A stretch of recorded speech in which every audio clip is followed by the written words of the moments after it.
The movie begins with a woman walking into a land filled with smoke. There is an explosion and gunfire in the background. Ethan is in a plane playing a video game while being recorded. He talks about time being the biggest mystery of the universe and mentions that they have discovered how to use this force. Ethan reveals that they've been flying for the last 5 hours in the first plane, powered by a new, super powerful source of energy called quantanium, which is produced from time. Ethan introduces himself as the crew captain and the creator of quantanium. Suddenly, the plane starts losing altitude, and Ted reports that the switchboard is unresponsive, making it impossible to switch off the autopilot. Ethan seems unaffected by that. He announces to the passengers that they've been blessed with a unique chance to enjoy a particularly close view of the Pacific Ocean as they're going into the water. Jacob came to Ethan, arguing that they should have carried out the first flight remotely, without the crew. Ethan said that they would have lost the plane by now if they had done so. Ethan turned the plane off. Jacob asked what had happened, and Ethan told him he turned the plane off. Then he turned it back, but the system announces that access to aircraft control is still blocked and the autopilot remains in control. Ethan told everyone there that he did everything he could and that they have a couple of minutes to live. He suggests they enjoy these final moments. Jacob was angry by Ethan's reckless behavior. Eva panics, saying that she can't crash because she has a fashion stream scheduled for the next day. The movie then shifts to Eva on stage talking about Ethan and inviting him to the stage to talk about time. Then Eva presents his brother Jacob, who serves as the commercial director of the company. Ethan talks about how he's been obsessed with time and its mysteries. Eva jumps in to mention Ethan's dad, Professor Henry Blake, who disappeared in 1984 and was the first to get energy from time. Ethan is all fired up about making time work for them and shows off quantanium. He reveals the first plane powered by quantanium, ready to smash records with a non-stop flight around the world. Ethan introduces Ted, the company's chief engineer, and gives a nod to the rest of the team. Ethan names the plane in honor of someone special to him, Elizabeth Paulson, who passed away 2 days ago. Then the scene goes back to the plane. Everyone passed out, and Ethan woke up. He saw 2 people taking the quantanium, and he got up and loaded his gun. Ethan gets out of the plane and walks toward a lake. There, he spots a girl in the water. She was scared when she saw his guy, and he put it away and told her to come out of the water. She got out of the water and got dressed. Ethan was standing with his back turned to her. She went there and took the gun out and pointed at him. She dropped the gun trying to shoot, and Ethan picked it up and told her to take him to the people who took his quantanium. Another girl came from behind and hit him with a wood. Back to their childhood, the scene takes us back in time to when Henry, Ethan, and Jacob's father is about to leave his family for an extended period. Young Ethan angrily wishes his father would stay away forever. Henry advises Jacob to take care of his brother and to always follow through to the end, no matter what. Back to the present, Ethan wakes up and starts walking in the dark. He saw the quantanium broken on the ground. He found Jacob and the others. Jacob confronted Ethan, asking where he's been. Ethan told him that soldiers took their quantanium, and he went after them. Jacob is frustrated, questioning what Ethan planned to do. He then told him that their quantanium has been destroyed, which is not only 3 years of his work, but also essential for their plane to take off. Ryan, assistant of the pilot Ted, confessed that he was the one who was responsible for all of this. He reveals that the switchboard didn't actually malfunction. Instead, he programmed the autopilot to land them at this specific location on purpose. Ethan is shocked and demands to know why. Ryan explains that Elizabeth Paulson told him Ethan needed to come here to find something precious. Ted tries to calm everyone down, suggesting that if the autopilot landed them safely, the plane should be fine. He points out that although it won't fly without quantanium, the emergency beacon would have sent out their coordinates for a rescue. However, Ryan admits that Elizabeth Paulson instructed that no one except for them should come to this location, so he dismantled the emergency beacon before takeoff. Jacob told Ethan that they are responsible since they brought everyone here, but he told him that he had a more interesting goal and left to look around the island. He got into a cabin and he found a recording addressed to someone called Matt. In the recording, Tina expresses her disappointment that Matt couldn't join her on the island as the professor's assistant. Jacob was walking with his gun pointed. The place was surrounded with a fog, making it hard to see anything. He kept walking and passed the fog and saw a lot of people at some kind of party, and he quickly hid his gun. Jacob saw his father giving a speech about the new invention of converting time to energy. Then he stated the date August 22nd, 1986. Ethan saw Tina, the girl he saw by the lake, carrying the quantanium. He went out and started walking around. He saw her and followed her. He caught her, but she told him that he had never seen him before. He asked where his quantanium was, was, and she told him that it was not his. He tried to explain that he made it in 2019 and that it is his invention. She told him it was 1986 and the inventor is Professor Henry Blake. While he was dealing with her, an officer came and pointed a gun. He tried to explain and the officer shot at him. Before the bullet got to him, everything disappeared, including Tina and the officer, along with the bullet. Jacob and Ethan noticed that everyone has vanished. Jacob told Ethan he saw their father making a speech dated August 22nd, 1986, which is 2 years after he left them. Ethan confirms the date and adds that everything disappeared with the fog. They saw a kid sitting, and Ethan went to him with a hope that he might know what's going on. The kid started running when Ethan approached, and he followed him. The kid got into a house, and Ethan followed him. He started walking around, and he found a recording, and he played it. It was the girl he found earlier being interrogated. They were asking why she stole the Quantanium. A guy came and started performing some kind of theater, while Ethan was asking questions. Then Ethan found a card addressed to Rob, and remembered a kid he saw earlier, and he remembered he heard his mom call him Rob. He went to the guy and asked if he was the kid from the theater. Jacob came along with Ryan and Ted and found Ethan. They saw soldiers talking over a radio saying this is where the Quantanium was hidden. Then they picked it up and Ethan said, "That's my Quantanium." They heard him and turned back. They found the hiding and told them to get on their knees. Rob came and turned the light on, and a fog came, making everything disappear again. Ethan started presenting what was going on to everyone. Ethan explains that it took them 3 years to develop Quantanium, but here it was created in just 20 minutes. This rapid process caused a side effect, creating a fog of quantum particles that carry imprints of events from specific days. A copy of the day is replayed inside the fog, running parallel to their own day. Ryan mentioned that they were interacting with the people in the fog. Ethan clarifies that they are quantum copies. He reveals that there are 2 days playing out in the fog, August 22nd, 1986 and August 22nd, 2036. The quick production of Quantanium was possible because they were working with a 50-year time wave. Jacob starts talking over a phone. The operator informs Jacob that they've tracked the signal's source, but the map only shows the ocean. Jacob insists that there is indeed an island. The operator then mentions that the ship sails tomorrow morning and will arrive in 2 days. Ethan said they need to figure out how the TAU engine works and how to bring it with them. Ryan said they should look for Eva, but Ethan said the help that'll come after 2 days will look for her, and Ryan got angry and called Ethan selfish. He gave him a necklace from Elizabeth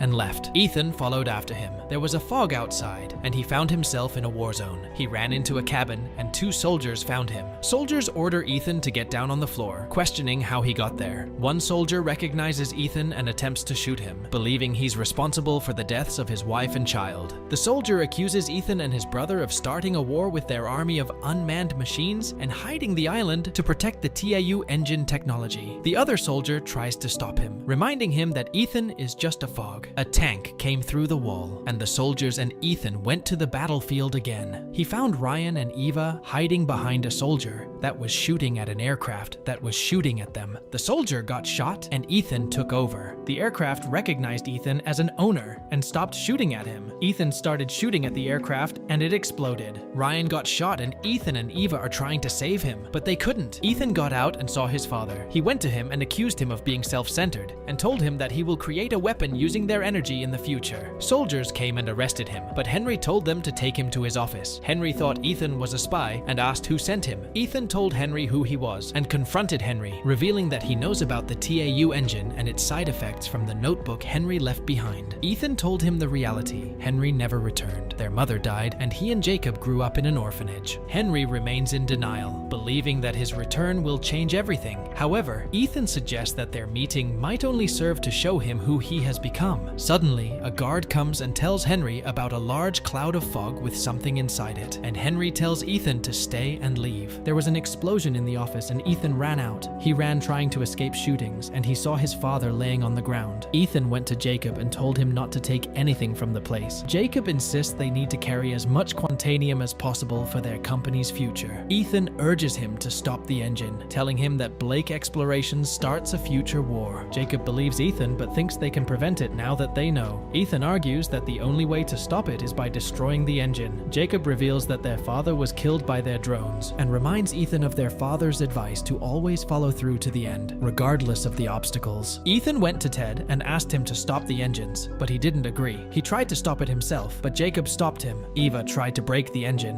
and Jacob shot her. Rob throws fireworks, and Ethan uses this moment to run out and lock Jacob in. Rob is looking at the interrogation video of Tina like a movie, and Ethan decided to do what Tina planned to do and destroy the TAU. His plan was to take a Quantanium and put in the engine and start producing new Quantanium. Then the energy will collide, and the energy will collide, and it will cause an explosion. He started working on his plan. He went back to the time where he first saw Tina with the Quantanium. He went to her and told her that he is Matt, the guy that she writes letters to. She's never seen him and believed him. He told her he just wanted to help and asked where she hid the Quantanium. They agreed to get it in the morning. She took him to where Rob lives with his mom and asked the kid Rob to give her the Quantanium. Rob got confused, and Ethan realized that the day in the fog was changing at 4 a.m. and the launch hadn't happened yet. As they were standing there, another Tina came and left with Rob's mom. She ran away from him and followed her to explain. He told her he is Henry's son from the future, and he lied about being Matt to learn where Tina hid the Quantanium. Tina finds it hard to believe him. Then he took her to the old Rob so that she'd believe him. Tina recognizes Rob after singing a song they both knew, and he gave her his backpack saying he never opened it. It was the Quantanium. Tina is trying to understand if she's in the future and why there's another version of her. Ethan explains that she exists in a mass of processed quantum particles, which he can attract and keep within a 100-meter radius using a device. This is why she hasn't disappeared yet. He saw the same necklace that he got from Elizabeth on Tina's neck, and he showed her his. He opened his and found a SD card. They played it, and it was Elizabeth. She revealed that she is Tina and apologized for luring him there to see the consequences of their experiments. She survived the destruction, changed her identity, and decided to find Ethan to try to raise him differently, believing he is special. Tina realizes that she is dead in the future. She told him she wants to carry on the plan herself. Ethan and Tina discussed the plan and started implementing it. Ethan found Jacob and Ted trying to sneak the Quantanium, and he screamed, telling the soldiers they were stealing. Ethan then sneaked in and put the Quantanium in the machine. He found Jacob, and he told him that he has Quantanium in the receiver, and it will explode in 20 minutes. Then Jacob started experiencing everything Ethan experienced, starting from the two soldiers in the cabin to getting with Tina. Jacob is about to shoot Tina, and Rob came from behind and hit him with an umbrella, and he shot him. Ted saw Jacob and Ethan fighting, and he came and shot Jacob. Then an aircraft shot him, considering him an enemy, because he shot its owner. Ethan went to the TAU and got teleported. He showed his father and Tina what he recorded. Henry was sad that his life's work is going to waste, and Ethan reminded him that his family is waiting. They destroyed the machine, and Henry got back to his family. Tina was sitting in the car, a sense of closure washing over her as she saw the complete family enter their home. And with that, the movie ends.